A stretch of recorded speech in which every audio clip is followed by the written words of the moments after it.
Louvado seja nosso Senhor Jesus Cristo.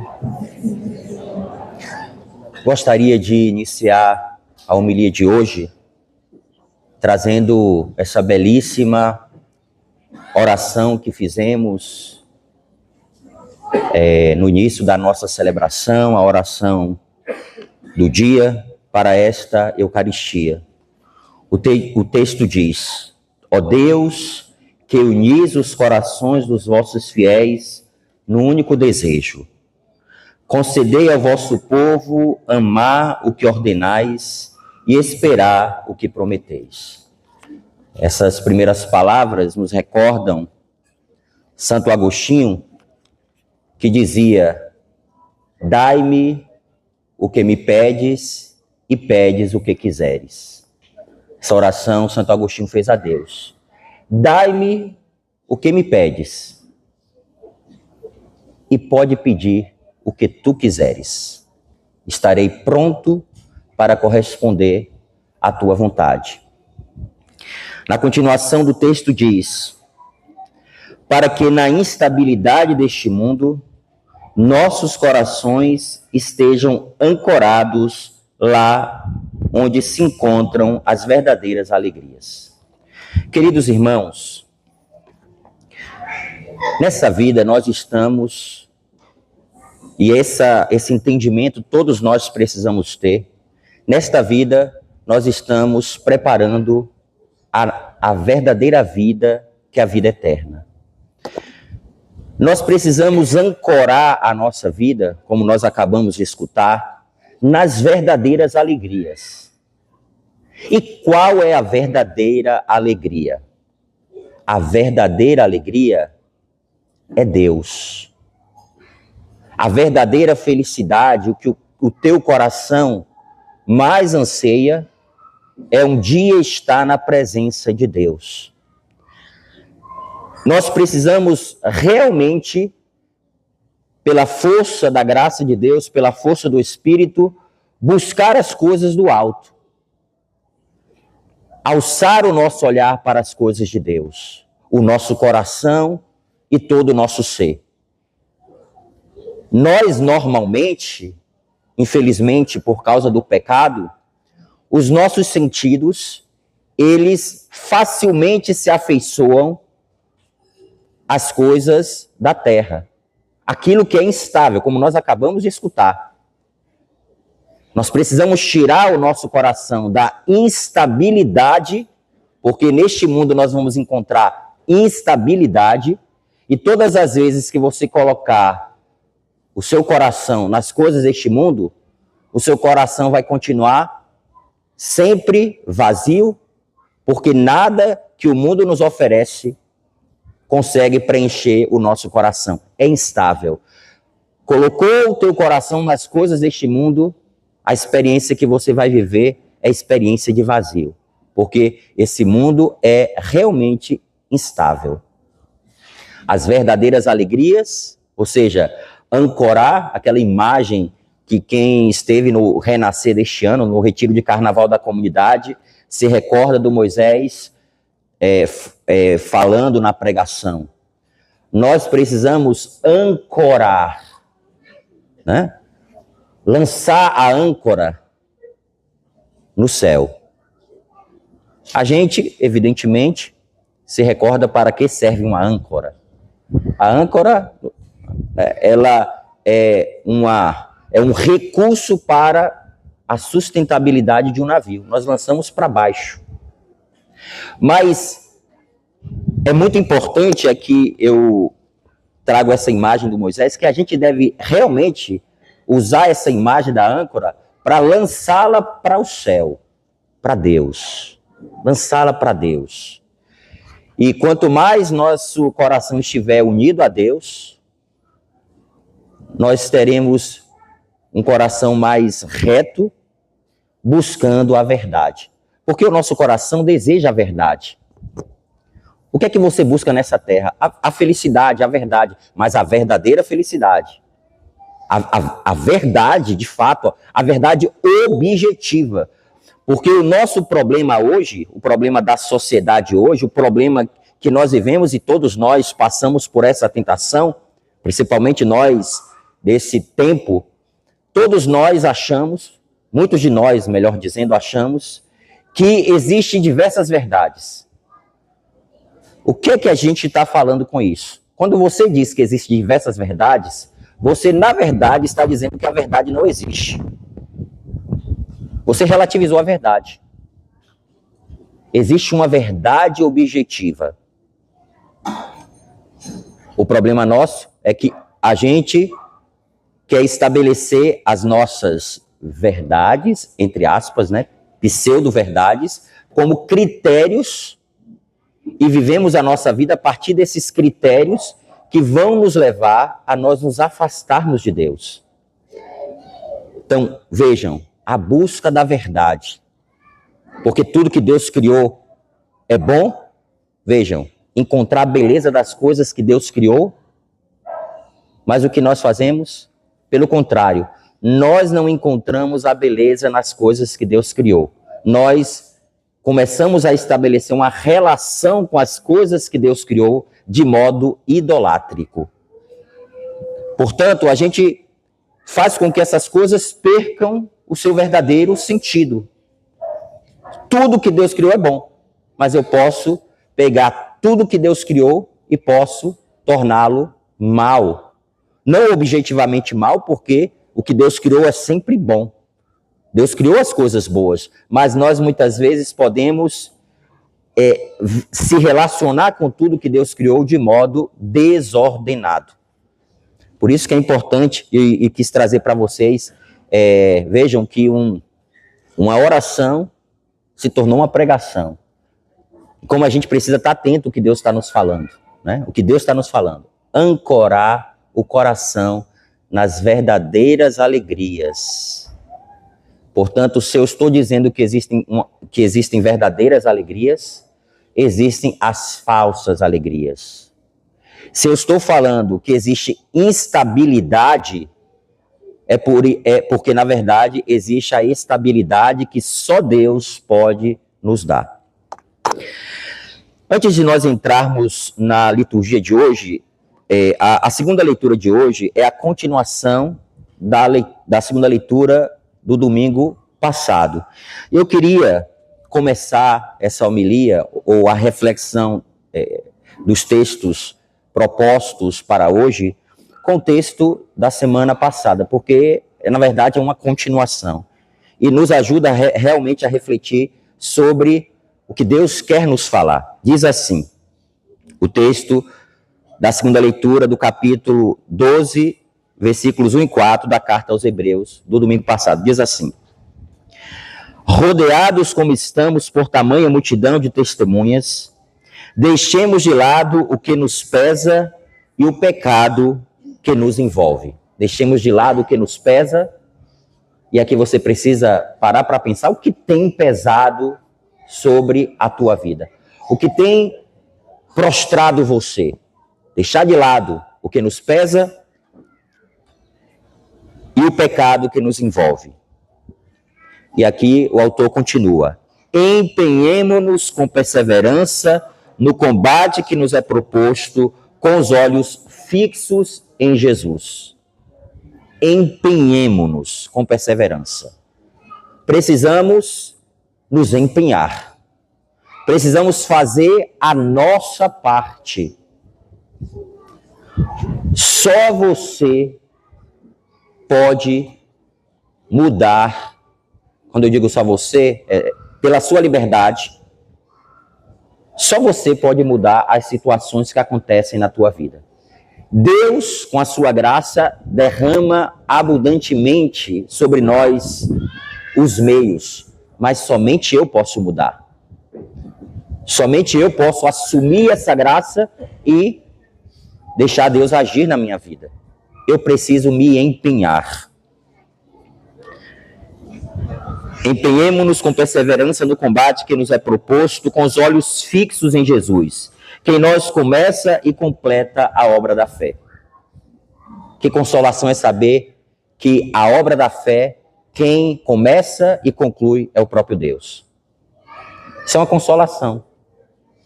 É Deus que realiza em nós a sua obra. Pensai, pois, naquele que enfrentou uma tal oposição por parte dos pecadores, para que não vos deixeis abater pelo desânimo. Vós ainda não resistis até o sangue na vossa luta contra o pecado. Terminou assim o texto do domingo passado. Vós ainda não resistis até o sangue. Precisamos resistir até o sangue, ou seja, precisamos lutar. Às vezes nós queremos que a virtude na nossa vida seja conquistada sem sacrifício. Os santos sabiam muito bem que precisavam se sacrificar para crescer, para amadurecer, para dar passos. Nós, normalmente, achamos que Deus vai fazer a sua obra e não precisa da minha parte, não precisa da tua parte. Eu costumo dizer que a parte de Deus é 99,99999, e você pode botar tantos noves que você queira e continuar, deixar ali mais 3 pontinhos para, se quiser, colocar ainda mais 9. E a tua parte é 0,00000, e você pode colocar lá no final, tem umzinho ali. A tua parte é ínfima. A tua parte é muito pouca. Porém, sem a tua parte, Deus não faz a obra que Ele deseja fazer. Deus precisa que você assuma a sua parte. Ninguém vai fazer por você. Ninguém vai poder fazer por você. É você que pode assumir essa obra nova, essa ação que Deus quer, pela sua providência, realizar na tua vida. A segunda leitura de hoje, ela traz outros elementos importantíssimos. Diz assim: irmão, já esquecestes as palavras de encorajamento que vos foram dirigidas como a filhos. Meu filho, não desprezeis a educação do Senhor. Não desanimeis quando Ele te repreende. A nossa sociedade é uma sociedade que não quer ser repreendida. A nossa sociedade é uma sociedade que hoje as pessoas usam muito esse termo mimizenta, não é isso? A sociedade mimizenta. Qualquer coisa que você fala é motivo do outro já se insurgir contra você. E muitas vezes a pessoa está errada, mas não aceita a correção. Não quero entrar tanto para falar, dando exemplos mais concretos da nossa vida, de algumas situações, como no matrimônio. Antigamente, quantos sofrimentos uma mulher vivia, e eu digo sofrimentos porque, ao mesmo tempo, ela entendia o sentido do matrimônio. Hoje, as mulheres não querem passar por nenhum sofrimento. Os homens não querem passar por nenhum sofrimento. Ninguém quer sofrer. Todo mundo acha que as coisas vão acontecer sem nenhum tipo de sacrifício. E isso não acontece. Não tem como um casamento ir até o fim se não existe capacidade de perder. Eu preciso sofrer, mas eu não quero sofrer. Eu não quero trabalhar porque o trabalho exige muito. Não quero acordar cedo para trabalhar. Não quero acordar cedo para trabalhar. Eu prefiro... e hoje a gente vê muito isso, né? As pessoas querem viver uma vida muito fácil. Não existe uma vida fácil, verdadeiramente. Se você buscar uma vida fácil, eu digo para você, com toda certeza, você será uma pessoa completamente imatura. Completamente imatura. A vida fácil é só para os imaturos. Quem quer crescer, quem quer amadurecer, vai viver sacrifícios. Vai educar os filhos. Vai ter filho. Mulheres que dizem hoje, não, eu não quero ter filho não. Filho é muito exigente. Se sua mãe tivesse pensado isso, você não estaria nem aqui. Ou seja, você é tão egoísta, e que bom que a sua mãe não foi egoísta como você. Talvez você foi o quinto. Talvez você foi o terceiro, o sexto. Eu fui o quinto. Então, já pensou? Ah, não, porque eu vou ter que me sacrificar mais. Porque... Meu filho, entenda o sentido do matrimônio. Co-criador com Deus. O pai e a mãe é um co-criador. Através do ato conjugal, geram um filho para estar no céu, na eternidade. Assim como nós. Abertura. Vejam, sacrifícios da nossa vida. Sacrifícios que a gente precisa viver. Meu filho, não desprezeis a educação do Senhor, não desanimeis quando Ele te repreende, pois o Senhor corrige a quem Ele ama. Só as pessoas que realmente irão te corrigir são as pessoas que mais te amam. As pessoas que vão te corrigir, elas te amam. Sabe aquele amigo que nunca te corrige? Aquela pessoa que convive com você, mas nunca te corrige quando você erra? Não é verdadeiramente seu amigo. Porque se fosse seu amigo, mesmo colocando em risco a amizade, ele ia te corrigir, porque ele quer o seu bem. Deus quer o nosso bem, por isso ele nos corrige. Quando eu digo corrigir, entendam, evidentemente, que é aquela correção cheia de caridade, movida pela caridade. Movida pela caridade. Então, Deus, que é pai, nos corrige. Os pais que estão aqui corrigem os filhos? Espero que sim. Ah, não, eu não vou corrigir o meu filho, porque senão o meu filho vai desenvolver algum problema, alguma questão emocional. Seu filho vai ter um problema emocional se você não corrigi-lo. Porque ele não será preparado por você para viver em sociedade. Na sociedade, as pessoas certamente não irão corrigir o seu filho. Elas irão pisar no seu filho. É diferente. Elas irão querer destruir o seu filho. É totalmente diferente. As pessoas do mundo não querem o seu bem. Não querem o bem do seu filho. E a gente corrige porque a gente ama.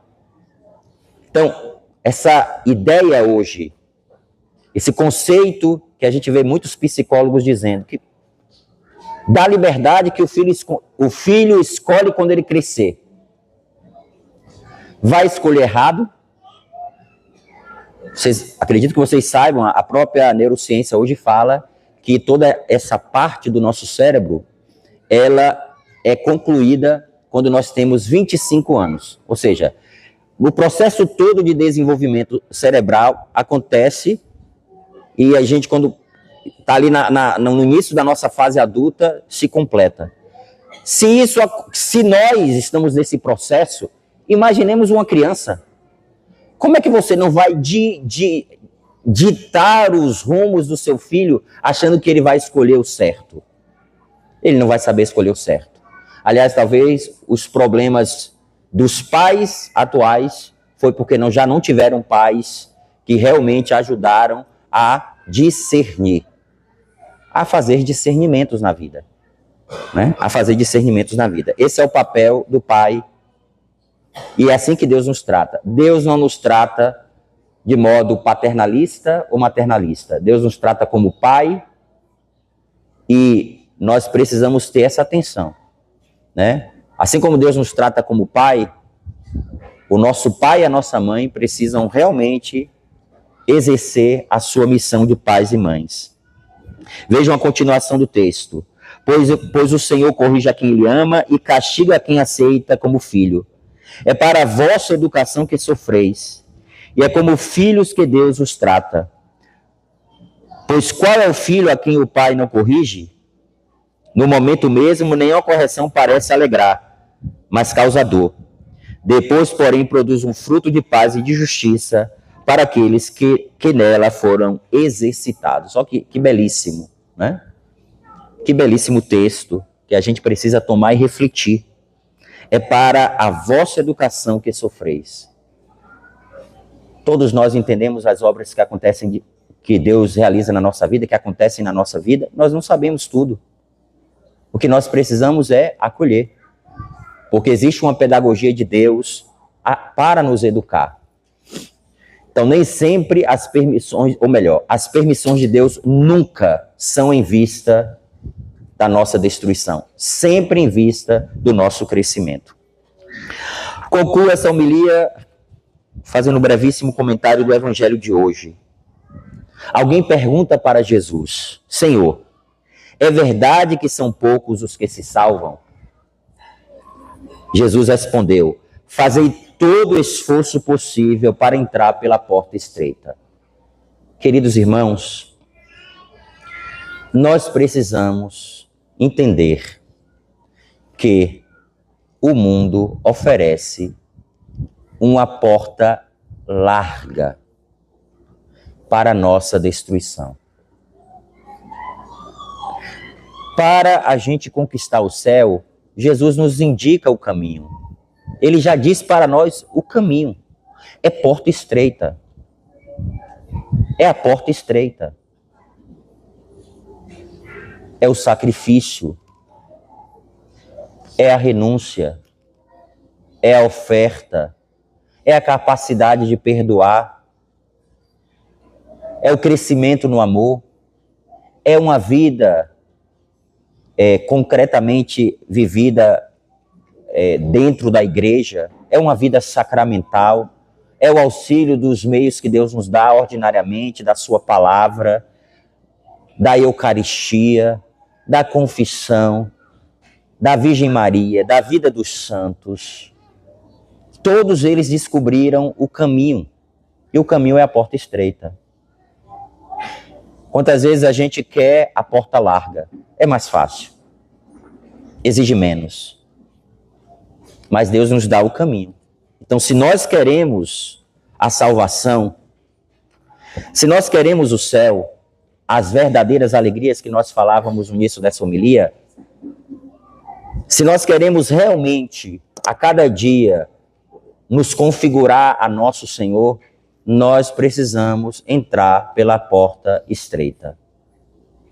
Pare para pensar o caminho que você tem percorrido na tua vida.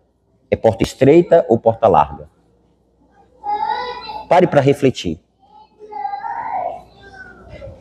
Porta larga, instabilidade deste mundo. Porta estreita, verdadeiras alegrias. Que Deus nos dê essa graça e que nós a cada dia, na luta do dia a dia, do ordinário, sabendo que é todos os dias, não desista de você. Primeiro, Deus não desiste de você. Não desista de você. Mas não se esqueça, porta estreita, e não se esqueça, fuja das ocasiões que levam o seu coração a se afastar de Deus. Às vezes somos imprudentes. Sabemos que é uma porta larga, mas a gente, de modo imprudente, entra por ela. Qual o efeito disso? Destruição. Então, é preciso ter essa consciência. Porta estreita, caminho de salvação, segurança para nós. Segurança para a verdadeira vida que Deus reserva para nós. Louvado seja nosso Senhor Jesus Cristo.